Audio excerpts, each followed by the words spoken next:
are no bridges to burn that I care about keeping intact. Matthew watched as the car began to enter the nicer part of town, the historic district. The air seemed a little cleaner, the colors a little crisper.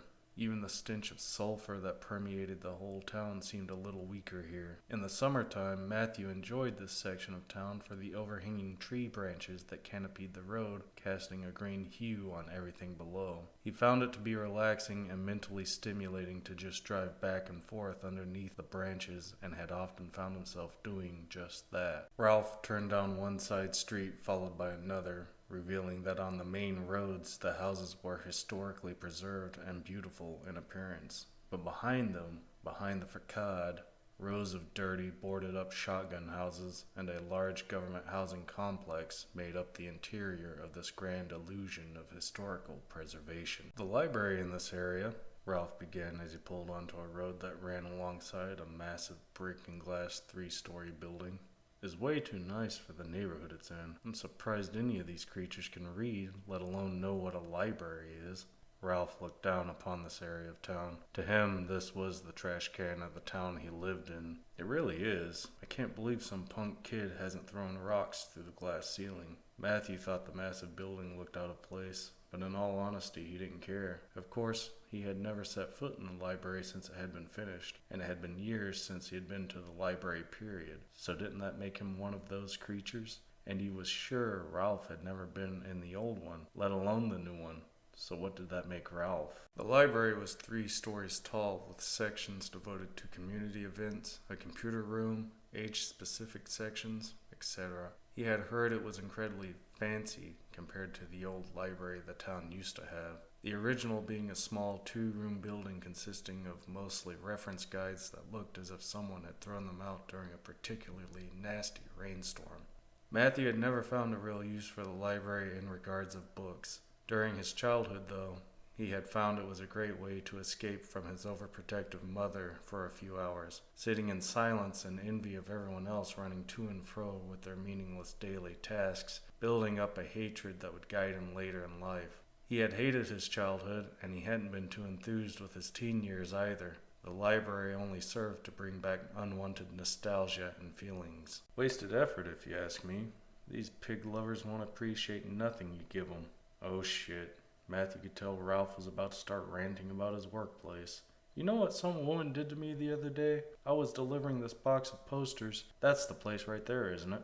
Matthew jabbed his index finger against the windshield toward the direction of what looked to be a newly renovated old school. Oh yeah, you're right. Ralph turned into a parking lot and turned into the first spot he came to, which looked more like he was parking closer to the road than the building. There were maybe 3 other cars in the parking lot, and a persistent low-lying fog stretched across the pavement. Although the building was red, everything was cast in a shade of gray and white. Guess we beat the crowd, Ralph exclaimed as he turned the car off and prepared to get out. We're probably the only males here. Matthew unbuckled and opened his door.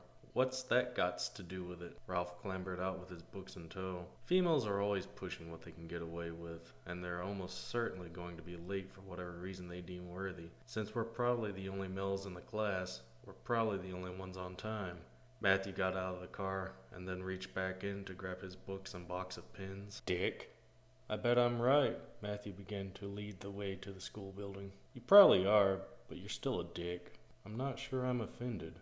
Matthew opened the main door and Ralph walked in. They both entered the building and found it to be a mishmash of new wood floors and old brick walls. The smell of excessive cleaner wafted through the air, not in a continuous cloud of stench, but in random pockets that would float up to their noses, just to remind them that someone had overused their cleaning supplies at random intervals. The sounds of Matthew and Ralph's shoes on the polished wooden floor seemed to echo throughout the entire structure as they made their way toward the only room that not only had its door open, but also had a light turned on inside, the second room on the left. Guess you were wrong, Ralph said with a laugh. It happens. Matthew stepped around him and went straight to finding a place to sit down, his judgment being he wanted nothing to do with anything unrelated to class. The closest place he found was next to a woman who looked about 18 or 20. She wore a set of scrubs that made her look like she was planning on working in a maternity ward because of all the cartoon animals lining it and the brightness of its blue color. his own clothing of choice having been a button-up blue dress shirt and black dress pants, which, if he had worn a tie, would have turned out to be his managerial uniform from the restaurant. Matthew saw that the woman's pitch-black hair contrasted greatly with her bright scrubs and babyish-looking face, of what he could see from the place he was standing. "Care if me and my cousin sit here?" Matthew abruptly said to the woman as he pulled the chair next to her away from the table. "Whatever, I guess. No one is sitting there."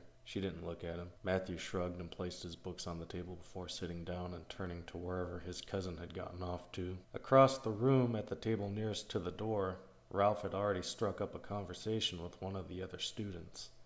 What looked like an overweight husband and wife duo of unpleasant disposition. The woman appeared to be leaning forward in her chair, covering part of the table with her girth as her paws gripped a pencil in mockery of actual usefulness. The husband was a pool of flesh and cellulite, wheezing away the seconds left on his overburdened heart. As he uttered gasps and gurgles of words towards Ralph, Matthew could only imagine what this thing thought it would accomplish in the medical field. Matthew called out to Ralph, trying to get his attention, but Ralph wasn't listening. "Don't tell me he actually wants to talk to these two."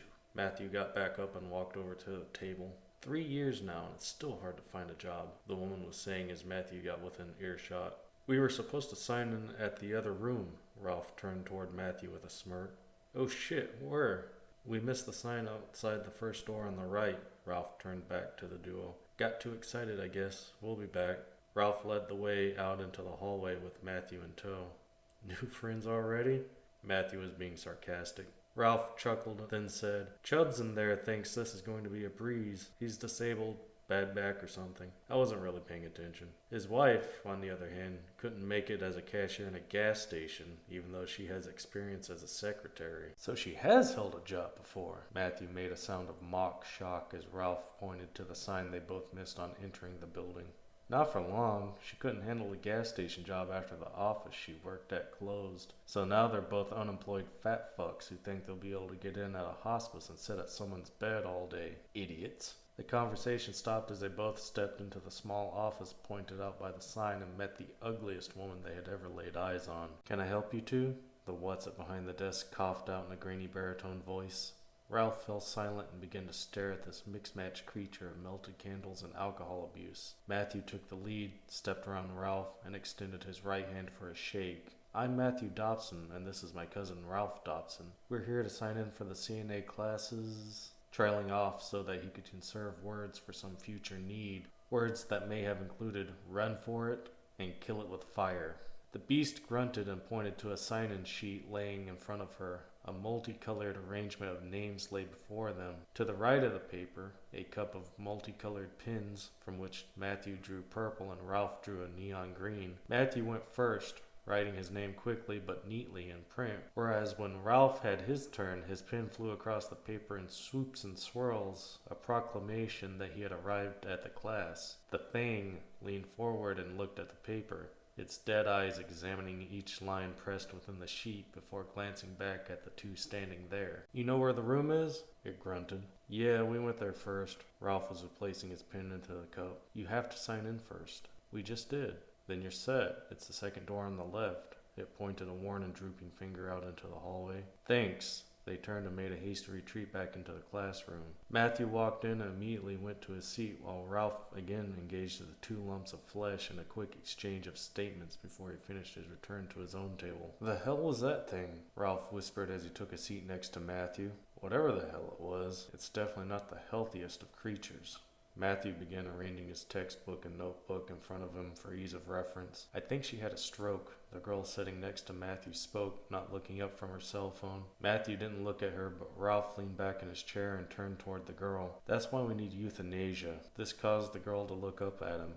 "Wasted their time saving her. I wouldn't have saved her," the girl replied. Ralph laughed, extended his hand, and told her his name. "Maggie," the girl replied, shaking Ralph's hand behind Matthew's back. "Oh my God, he's doing it again, isn't he?" "Seriously, guys? How about we swap seats?" Matthew had no interest in the distractions that Ralph enjoyed. The last class they had gone to, a patient care technician class, Ralph had spent the majority of the class chatting and flirting with fellow classmates before realizing he had wasted too much of his time, leading to him crash studying with the help of Matthew. All the classwork ended up being left for Matthew to do while Ralph did all the socializing. It's like I'm dating all over again. It's all thrown up to me. Matthew and Ralph swapped seats just as the teacher walked into the class. All right, everyone. Welcome to the first day of the Red Cross Certified Nurse's Assistant Training Program. I'm sure you're all as excited about it as I am. Ralph and Maggie began hurried whispering. Matthew rolled his eyes, and the next month of class officially began.